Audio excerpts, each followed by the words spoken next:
Nelson Mandela, Freedom for All, written by Cynthia Kennedy Hansel. Robben Island. Nelson Mandela sat on the hard ground of Robben Island before a pile of rocks. A guard gave him a hammer and ordered him to break the rocks into gravel. Other prisoners sat in rows near him, but they were not allowed to speak to each other. Mandela, 44 years old, had been sentenced to life in prison on Robben Island, a small island off the coast of South Africa. Prisoners worked all day breaking rocks. They ate bad food, slept in tiny cells, and were treated poorly by the guards. With no newspapers or radios, the prisoners were cut off from the rest of the world. Mandela missed his children and his wife, Evelyn. Every 6 months, he was allowed one short letter, which was opened and censored by the prison. Every 6 months, he was allowed one visitor, who had to speak to him through a glass window. Sitting in a dirty prison yard, Mandela longed for the open fields and freedom of his childhood. How had he ended up here? A free roaming life. Nelson Mandela was born in 1918 in a country that was very different from the South Africa of today. The Dutch and British had colonized the land centuries before. Millions of black South Africans were forced under the control. The country was rich with diamond and gold mines, but the riches were not for everyone. A small minority of white people claimed ownership of 90% of the land. Nelson's father, Chief Henry, was from a royal family of the Tambu people and had helped advise the Tambu rulers. However, a local British official became angry at him and took his title and money when Nelson was a baby. Nelson and his mother, Roskini Fani, lived in a village near his mother's family. His father was often away at the homes of his 3 other wives. Nelson was happy playing with other boys, herding sheep and cattle, and going to school. Then when he was 9, his father died, and Nelson's free roaming life ended. One morning, his mother woke him up early and told him to pack everything he owned in a bag. As they began a long walk along dusty roads, Nelson looked back at the family's round mud hut he feared would never see it homes again. Learning to listen. Late in the evening, they came to the home of Chief Jonginataba, leader of the Tambu people. Nelson had never seen anything like the grand houses and large herds of cattle of the great place. Chief Henry had been a good friend to Chief Jonginataba, and the important man wanted to raise Nelson. So Nelson's mother left her son in his care. Nelson was lucky to live in the great palace. In the great place, he became friends and went to school with a chief's son, Justice. They went to meetings and listened to Chief Jongibata settled arguments among his people. Nelson saw how the chief listened to both sides before making a decision. Nelson heard stories about those who came before him and learned about the ways of his people. He came to believe that he could be a leader. The big city. Nelson did well in school, so Chef Jongibata sent him to college in Fort Hare. Here, Nelson got into his first bit of trouble. Students were protesting the poor food at the college. Nelson quit the student council in the support of the protest. The head of the college gave him a choice. Nelson could rejoin the student council to show support for the college or be kicked out. Nelson refused to give in and was sent home. Chef Jongibata was angry and decided it was time for both Justice and Nelson to get married. The young men were shocked. They did not want to marry the girls the chef had chosen for them. Instead, they sold one of the chef's prize oxen to get money and ran away to Johannesburg, the largest city in South Africa. Justice got a job as a mine clerk, and Nelson became her security guard. Chef Jongibata soon found them and demanded that they return home. Justice returned, but Nelson decided to stay alone in the big city. Nelson made friends, moved into a tiny room, and finished his college degree by mail. One of his new friends got him a job in a law office where he could work as a clerk while he studied for a law degree. The friend also brought Nelson into the African National Congress, ANC, a group that fought for equal rights for black people. Soon, Nelson marched in his first protest to stop bus fare increases for poor workers. People boycotted the buses, refusing to ride them. After only 9 days, the fares were reduced. Nelson was excited by the success, and in 1944, they helped found the ANC Youth League, ANCIL, as part of the ANC. The ANCIL wanted to plan bigger protests and boycotts. Within a few years, the group would have more cause to protest than ever before. From bad to worse, only white people could vote in South Africa, and in 1948, they elected D.F. Mellon of the Afrikaner National Party as president. That party believed in apartheid, a policy that gives more rights to white settlers and limits the right of non-white people. All black men had to carry a pass to travel, and black people were not allowed to train for better jobs. Every single person was labeled by race: black, white, colored, mixed race, or Indian. People of different races could not marry, and each race had to live in its own area. People were often labeled by the looks, so family members might up in different groups if some had lighter skins than others. Families with members in different groups could not live together.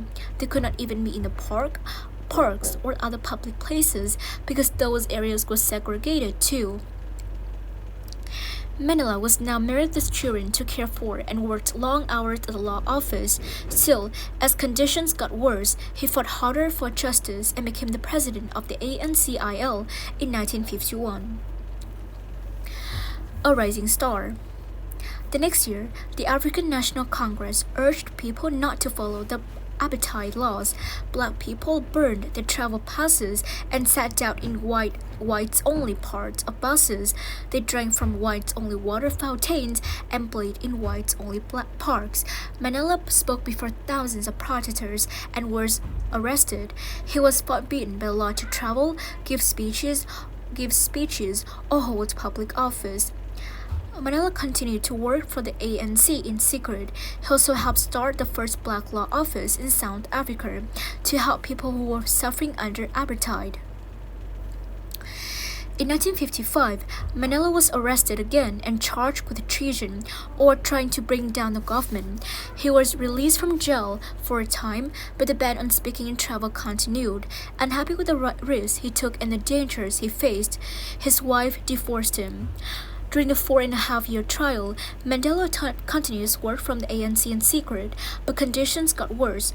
At a protest in 1960, police fired at peaceful protesters and killed 69 people.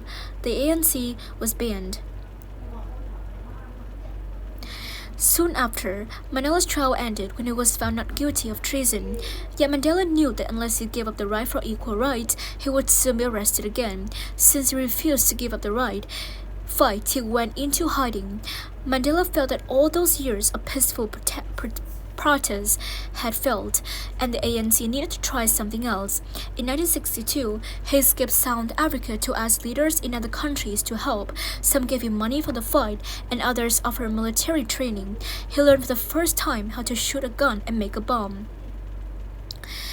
A year later, Mandela slipped back into South Africa and started a new part of the ANC called the Spirit of the Nation, or MK.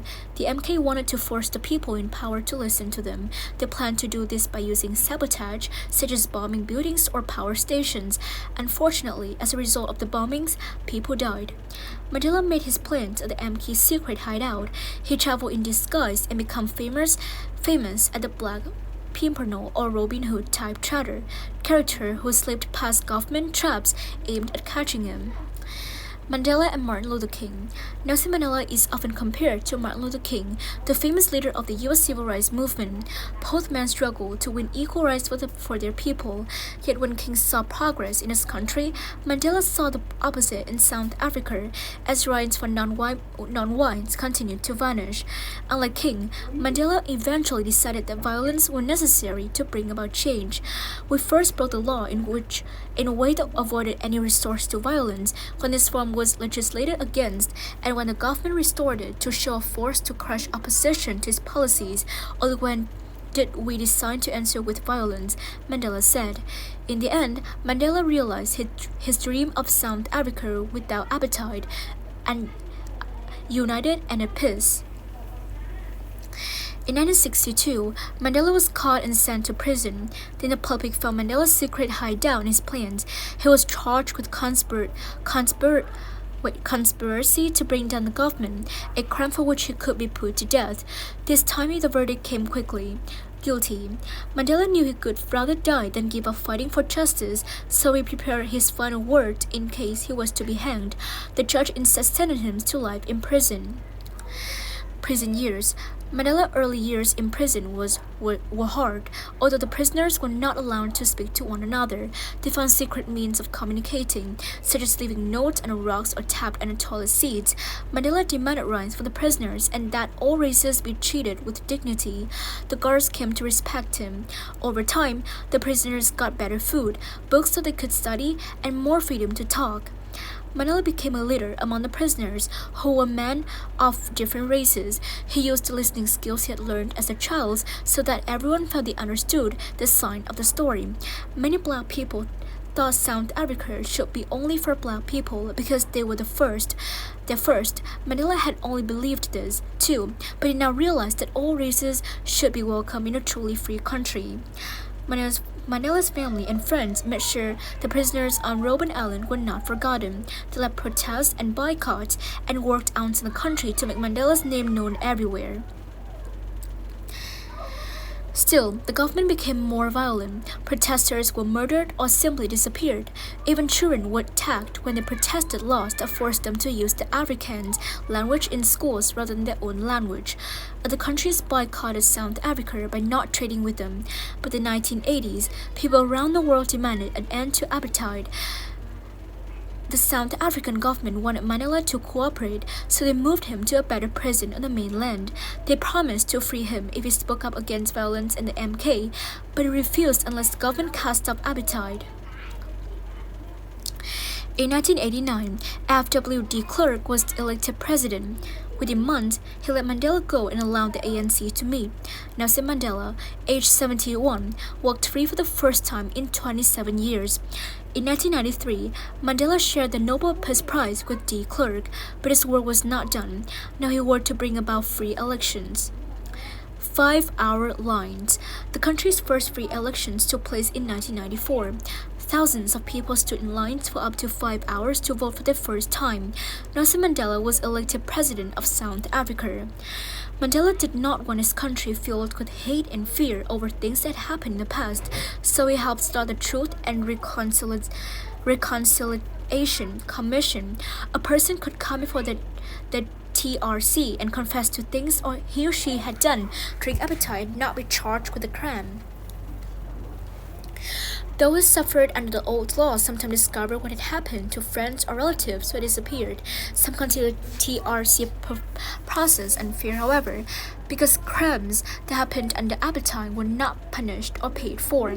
Mandela retired after his first term as president. He finally moved back to his childhood village, but he did not retire from helping his people. He met with world leaders to advance his country and peace around the world, and he started the Nelson Mandela's Children's Fund to help children. After a long illness, he died in 2013. Mandela's belief in talking with people rather than just one side helped establish a country where all people could be treated equally under the law. Today, Nelson Mandela remains a lasting symbol of freedom for all.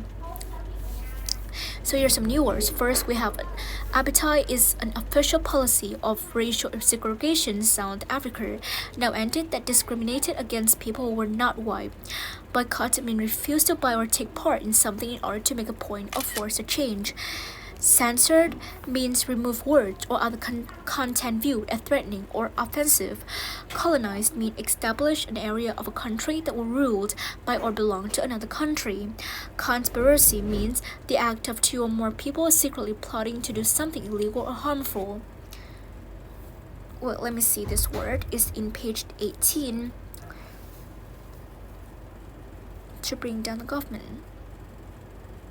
Okay, it means like there's secret kind of plot to harm others. Dignity means worthiness or respect or of respect. Worthiness of respect or esteem in page 19. To put it in context. Oh, dignity. Okay. Next, we have minority, protesting, reconciliation, mean the process of two or more people or groups settling a disagreement and become friendly again in page 22. So like this, commission, sabotage means the intentional destruction of or interference with something in order to make it not work in page 17. Let me check. Page 17, that means by using sabotage, such as bombing buildings or power stations. So it means to interfere with others. So not work, sentenced, okay. Good job. So I finished reading, now I will do the quiz. A biography.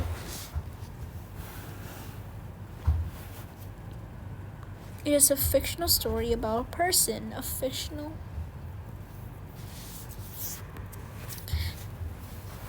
caused him to move to another village with his father.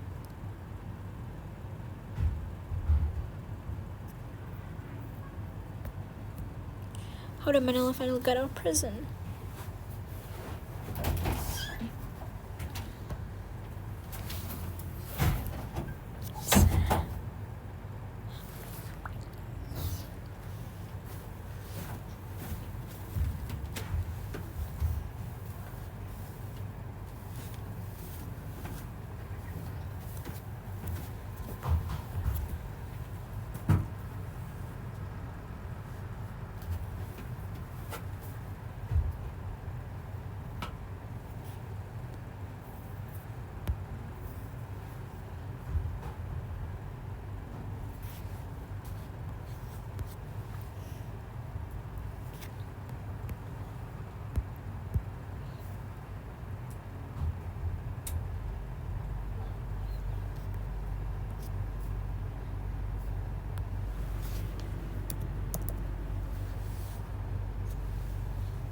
Wow! Perfect score!